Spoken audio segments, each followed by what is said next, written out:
Vamos entender aqui como que a nossa mente funciona, né? A gente tem... Na verdade, vamos pegar aqui diversos autores, vamos colocar de formas diferentes, mas vamos entender que a gente tem uma nossa mente que é consciente e uma mente que é não consciente. Alguns autores vão colocar aquilo ali como inconsciente, alguns autores vão colocar como subconsciente, mas vamos entender que a gente tem uma mente consciente e uma mente não consciente. Essa nossa mente consciente, muito responsável por um pensamento crítico, analítico, mais racional. Enquanto a nossa mente não consciente está ali abrangendo muito mais um aspecto emocional. E ao longo da nossa vida, nós vamos passando por experiências que são retidas. Então, essas nossas mentes, elas estão guardando memórias. Elas estão ali pegando coisas que você vive e todos os guardando, dias, né? Todos os dias, o tempo todo. E assim, uma coisa que é interessante a gente desmistificar. Muitas pessoas acreditam que tudo que você está vivendo está sendo registrado. Isso não é verdade, né? Você está registrando, guardando tudo aquilo que é relevante para você. Tudo aquilo que gerou carga emocional. Por quê? Porque a gente, então, tem nossa mente consciente e nossa mente não consciente. A nossa mente consciente guarda, retém o que a gente chama de memória de curto prazo. Essa memória de curto prazo é aquela coisa que você acabou de viver. Que é você me falar o que você fez ontem, por exemplo. É você me falar o que você fez hoje pela manhã. São coisas que estão frescas na sua cabeça e você não precisa buscar muito, não precisa ir muito atrás para me dar essa resposta. Então, isso é a nossa memória de curto prazo. Na minha mente não consciente, eu tenho o que a gente chama de memória permanente, que são coisas que eu vivi ao longo da vida e que tiveram um contexto emocional e por isso estão ali.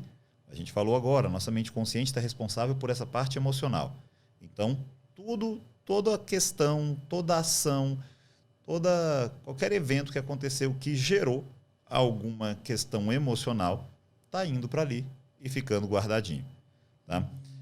Com o tempo, uma memória que é de curto prazo, se ela gerou algum contexto emocional, ela vai ali para o nosso campo da memória permanente. E o que não gerou acaba sendo descartado. Então, claro que daqui a um mês você não vai ter a menor ideia do que você comeu ontem à noite. Porque isso não é relevante para você. Então, é uma memória que vai sendo descartada. O nosso processo de sonho, quando a gente está dormindo e sonhando, o nosso processo de sonho é exatamente um processo de consolidação de memória. Onde memórias que são relevantes, ou seja, que mexeram com a gente, ou seja, que têm carga emocional, estão sendo guardadas. E memórias que são irrelevantes estão sendo descartadas, porque a gente precisa ter espaço também para ficar guardando as coisas. O nosso HD não é ilimitado, né? Não é, a gente não vive num HD infinito. Então, entenda que nessa mente não consciente, a gente tem memórias ali da vida como um todo, que tiveram alguma relevância. Tá? Esse estado, então, de hipnose, ele vai fazer com que o seu nível crítico abaixe, ou seja, com que esse seu nível consciente, dando mais destaque para essa mente não consciente, que, por consequência, está retendo todas aquelas memórias. Então, além de deixar o cliente mais suscetível às informações, além de deixar o cliente mais suscetível às informações, ao processo terapêutico, você ainda está tendo um acesso muito maior a memórias, lembranças, questões que podem ter acontecido com ele, que geraram o que é o trauma hoje, que geraram o padrão comportamental que ele tem hoje. Então, você acaba tendo um acesso muito maior àquilo que talvez seja o que você tem que tratar. E que muitas vezes é uma memória suprimida.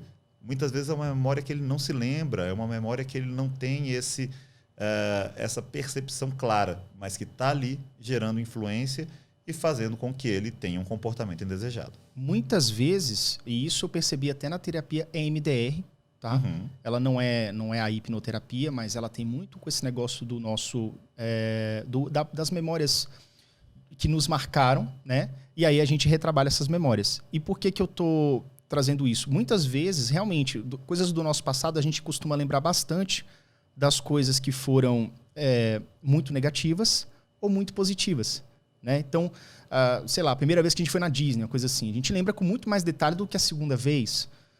Ou então um trauma, pessoas que sofreram algum tipo de violência, inclusive, por exemplo, talvez uma violência sexual ali na infância, foi um trauma, mas aí você acaba, pelo passar dos dias, você procura esquecer aquilo, só que o trauma fica. Ou seja, você fica uma pessoa mais medrosa e temerosa com estranhos e você não sabe que tem uma memória por trás, é isso? Sim, exato. Na verdade, a nossa mente, ela trabalha o tempo inteiro para ajudar a gente, né? E eu costumo falar que como a nossa mente funciona é algo que é lindo no papel, mas que na prática já não é tão interessante assim, né? Porque a nossa mente quer ajudar a gente o tempo todo. A nossa mente quer fazer com que a gente realmente funcione ali de uma forma automatizada. Ela quer fazer com que a gente fique bem. Só que o grande problema da nossa mente é que ela gera reações e cria ações para resolver o problema a curto prazo. E nem tudo são coisas que têm que ser resolvidas a curto prazo. Quando a gente tem uma pessoa que passou por um abuso na infância, é muito normal que essa pessoa ela não tenha essa lembrança desse abuso. Pessoas que passaram por eventos muito traumáticos na infância, geralmente esquecem dessas questões, esquecem de detalhes ou até mesmo esquecem do evento como um todo. Eu tenho um trabalho com tratamento de disfunções sexuais. E muitas mulheres que me buscam, elas me buscam para poder tratar anorgasmia. São mulheres que não conseguem ter orgasmo e estão me buscando porque elas querem passar a ter um orgasmo. Qual que é o problema dessa mulher? Falta de orgasmo. Somente isso. Chega lá a gente num processo de hipnose, num processo de investigação com a pessoa dentro do estado de transe, eu consigo identificar um abuso na infância. Esse abuso na infância, a pessoa não tinha a menor ideia que aquilo aconteceu. Mas justamente por isso, porque a mente da pessoa, entendendo que naquele momento que aquilo aconteceu, a pessoa não tem estrutura emocional para poder segurar aquela bomba. E aí ela fala, como é que eu vou fazer essa pessoa ir para frente? Vou apagar isso, vamos colocar isso aqui debaixo do tapete, para a pessoa poder seguir em frente.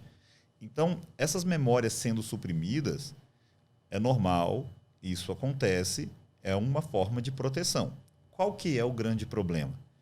É que a pessoa que passou por aquele problema não está tendo a oportunidade de pegar aquele evento traumático e trazer para o consciente, usando a maturidade dela de hoje, um entendimento do mundo de hoje, realmente a visão de mundo que ela tem para poder levar para aquela situação e, de alguma forma, de sensibilizar aquilo. Uma pessoa hoje, com 40 anos, é uma pessoa muito mais madura do que aquela pessoa com 5 anos. E com certeza iria saber tratar aquilo de uma forma diferente. Só que a partir do momento que a mente dela criou um espacinho e escondeu aquilo ali, ela não está dando a oportunidade para que aquela pessoa possa resolver aquilo. Então, essas memórias suprimidas, em um primeiro momento, super interessante. Mas, a longo prazo, é como se também a gente estivesse protegendo aquele problema, como se eu não tivesse fazendo com que aquilo pudesse ter luz, com que aquilo pudesse ser analisado de uma forma mais madura. Outro exemplo aqui de como a nossa mente, nesse processo de querer simplificar as coisas e ajudar a gente, acaba atrapalhando. Vamos lá, vamos pegar uma pessoa que comeu doce, gosta de comer doce, se sente bem comendo doce. A mente da pessoa gerou aquela percepção de que, ao se alimentar de doce, ela está ficando feliz. Ela está trazendo diversos hormônios que são positivos, que são gostosinhos. Eu vou tentar também fazer essa conversa aqui ser o mais popular possível. Mais descomplicado. Não vou entrar em nada de uma forma neurocientífica, mas ela vai estar produzindo alguns hormônios que vão fazer bem para ela. Né? Quando essa pessoa, então, está mal, o que a mente da pessoa, por querer automatizar ela e resolver as coisas de forma mais simples possível, vai fazer? Putz, a pessoa está mal, mas o doce faz ela ficar bem. Deixa eu puxar aqui doce para ela, porque eu vou resolver isso. E é aí que a gente tem, por exemplo, diversas pessoas que estão em depressão e da depressão vão para uma obesidade. Porque a mente da pessoa entendeu, putz, não, essa pessoa está mal, eu preciso fazer ela ficar bem. E aí ativa um comer compulsivo, completamente baseado em emoções. A mente busca um mecanismo que ela já tem gravada, né? Ela desenvolveu um padrão ali que ela sabe, ó. Comer doce vai fazer com que essa pessoa fique bem. Ela tem isso gravado, ela tem isso bem identificado. Que é da mesma forma que os traumas funcionam. Uma pessoa que tem trauma de cachorro, a mente dela sabe, ó, você não vai passar na frente de cachorro, que isso vai fazer você ficar mal. Então, só de pensar, ela já começa a ficar mal. Porque existe esse padrão ali instalado lá dentro agora. né? Então, quando a pessoa está mal, está numa depressão, a mente dela já fica doce, doce, doce, doce, doce, e vai levando a pessoa para isso. Então, é isso. Existe sim essa automatização, que no papel seria lindo, né? De entender que a sua mente está pegando coisas que você gosta, coisas que você não gosta, criando padrões e te automatizando. Mas, se a gente for colocar isso na prática, acaba não sendo a melhor forma possível.